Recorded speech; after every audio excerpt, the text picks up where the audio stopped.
आज आपण नवरात्र स्पेशल जराही साबुदाणा न भिजवता उपवासाचा चविष्ट असा आलू पराठा कसा बनवायचा आहे बघणार आहोत। त्यासाठी गॅसवरती कढई ठेवायची, त्याच्यामध्ये 1 वाटी साबुदाणा मिडियम गॅसवरती भाजून घ्यायचा आहे। त्यानंतर थंड करून एका मिक्सरच्या भांड्यामध्ये वाटून घ्यायचं आहे आणि एखाद्या स्वच्छ पिठाच्या चाळणीने चाळून घ्यायचं आहे। नंतर मिक्सरच्या भांड्यामध्ये 2 हिरवी मिरची, अर्धे चमचा जिरं आणि कोथिंबीर टाकून बारीक वाटून घ्यायचे।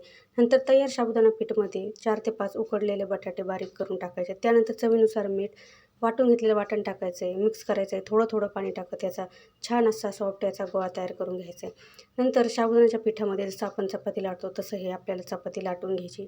त्यानंतर एखाद्या मोठ्या ताटाने किंवा एखाद्या झाकणाने डब्याच्या ही चपाती आपल्या गोलसर आकारात कट करून घ्यायची। त्यानंतर तव्याला थोडंसं तेल लावून हा पराठा दोन्ही बाजूनी मस्त असा खरपूस भाजूपर्यंत आपल्याला शेकून घ्यायचा आहे। मस्त चविष्ट आपला आलू पराठा बनवून तयार झालेला आहे। कुठल्याही एखाद्या उपवासाच्या भाजीबरोबर किंवा दह्याबरोबर खाऊ शकता। आवडले असल्यास एक लाईक नक्की करा। चॅनलवरती नवीन असताना सबस्क्राईब करा। पूर्ण व्हिडिओ चॅनलवरती बघू शकता। धन्यवाद।